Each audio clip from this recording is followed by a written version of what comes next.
भारत और चीन के बीच एलएसी पर गतिरोध बना हुआ है। इस बात की तस्दीक करती हुई है सोमवार देर रात की घटना। लेकिन हम आपको पूरा मसला समझाते हैं कि आखिर चीन क्यों कई मोर्चों पर हिंदुस्तान के खिलाफ एक तरह से बगावत और टक्कर की परिस्थिति पैदा कर रहा है। एक तरफ कोरोना से लड़ता हुआ चीन, जो कि पूरे विश्व में अलग थलग पड़ा हुआ है, वो चाहता है कि भारत के खिलाफ एक युद्ध की परिस्थिति दिखाते हुए वो इस पूरे मुद्दे को अंतर्राष्ट्रीय मंच पर रखे। लेकिन हम आपको दिखाते हैं कि कैसे गलवान घाटी पर जो ये घटना घटी है वहां पर परिस्थिति क्या है। सबसे पहले तो आपको यही साफ कर दें कि जहां पर ये घटना घटी है वो पूरी तरह से हिंदुस्तान का हिस्सा है। यानी दौलत बेग ओल्डी से जो सड़क है उस सड़क को लेकर हिंदुस्तान ने अपनी परिस्थिति साफ कर दी है। बीते दिनों सड़क और ब्रिज ये सब बनाकर हिंदुस्तान आगे बढ़ रहा था। आपको ये भी बता दें कि झारखंड से दुमका से ट्रेन जा रही थी 1600 मजदूरों को लेकर बॉर्डर रोड ऑर्गेनाइजेशन की तरफ से लद्दाख में काम करने के लिए। इन सब पर फिलहाल रोक लगा दी गई है। अब ये गतिरोध है क्यों, एक एक करके 3 मैप के जरिए हम पूरी परिस्थिति आपको समझाएंगे। हालांकि एक बार यह भी बताना बहुत जरूरी है कि चीन की भी मीडिया ने अब ये खुलकर स्वीकारा है कि नुकसान उधर भी हुआ है और चीन के भी कई लोगों की इस खूनी झड़प में मौत हुई है। अब आइए आपको दिखाते हैं कि पूरा गतिरोध किस जगह पर है, जमीन के किस हिस्से को लेकर है और कैसे चीन पूरी तरह से एक तरफा कार्रवाई करते हुए उल्टा हिंदुस्तान को ही पूरे मामले में घसीटकर गलत आरोप लगा रहा है। पहले आपको मैप से समझाते हैं कि कौन सा वो हिस्सा है जहां पर गतिरोध है। तो पहले नक्शे में आप देखेंगे गलवान घाटी, ये पूरा इलाका आप समझिए। यहां पर दारबुक से लेकर दौलत बेग ओल्डी के लिए एक 323 किलोमीटर लंबी सड़क है। अब ये सड़क ऐसी परिस्थिति में है पिछले दिनों से जहां पर भारतीय सेना को जो भी अपना सामान ले जाना होता है सब कुछ इसी सड़क के जरिए होता है। यहां पर चीन ने इस जगह पर, जो कि पूरी तरह से यहां पर तो कोई डिस्प्यूट भी नहीं है, ये पूरी तरह से भारत की सीमा में है, लेकिन हिंदुस्तान के बढ़ते कद, उसकी शक्ति से चीन इतना चिढ़ता है कि उसने यहां पर भी गतिरोध पैदा किया। अब हम आपको बताते हैं थोड़े दिन पीछे फ्लैशबैक में ले जाकर कि इस जगह पर भी चर्चा हुई थी जब आर्मी में उच्च स्तर की बैठक हुई थी और यह कहा गया था डी एस्केलेशन करेंगे, हमारी भी सेना पीछे जाएगी, आपकी भी सेना पीछे जाएगी।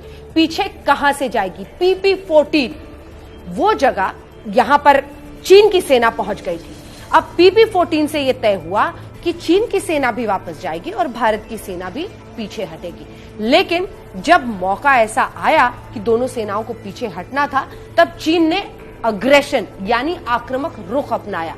याद रखिएगा, ये बहुत ज्यादा ऊंचाई पर ये तमाम जगह हैं और तापमान इतना कम होता है, वहां पर ठंड इतनी ज्यादा होती है कि परिस्थितियां बहुत ही जिसको आप कह सकते हैं हॉस्टाइल होती है। लेकिन फिर जो अभी तक खबर आई है, गोलियां नहीं चली। यानी आप सोचिए कि किस तरह के हथियारों के साथ एक हमला किया। अब हम आपको बताते हैं, गलवान घाटी का हमने आपको हिस्सा बता दिया। अब इस मैप को जरा और करीब से देखिए। अब इस मैप को आप देखिए, ये है दौलत बेग ओल्डी सड़क। अब ये जो सड़क है, इस सड़क पर ITBP का पोस्ट भी है। लेकिन यहीं पर अभी गलवान घाटी की बात हो रही थी, हम आपको जरा गलवान नदी पर लिए चलते हैं। इस नदी के दोनों तरफ चीन के 2 पोस्ट हैं। सैटेलाइट तस्वीरों से पता चलता है कि चीनी जवानों ने अपने पोस्ट से आगे तक की सड़क बना ली है, लेकिन मई में पक्की सड़क के आगे कच्ची सड़क की मदद से चीनी फौज PP-14 तक पहुंच गई। अब यहीं पर जाकर पूरा विवाद शुरू हुआ। भारतीय सेना ने इस पर जमकर ऐतराज जताया और कहा ये PP-14 ये पूरा हिस्सा हमारे हिस्से में है, भारत की तरफ है, तो फिर आपकी सेना आखिर ये सड़क बनाकर यहां तक कैसे पहुंची? इसी पर चर्चा हुई। जब आर्मी के स्तर की बातचीत हुई तो ये चर्चा की गई कि यहां पर आपका अग्रेशन स्वीकार्य नहीं है, आप क्यों आए हैं, आपको पीछे जाना होगा।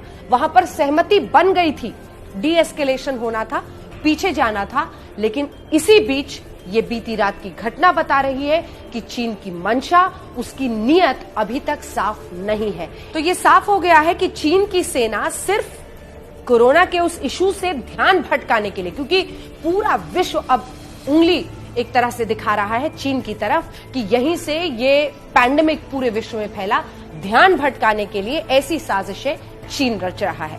अब आपको लिए चलते हैं 1962 की जंग में, लेकिन ये भी आपको बताएं कि 1962 की जंग और आज में जो फासला है उसमें भारतीय सेना एक अलग ही आक्रामक अंदाज में उनके साथ जूझती है, हर जगह पर लड़ती है।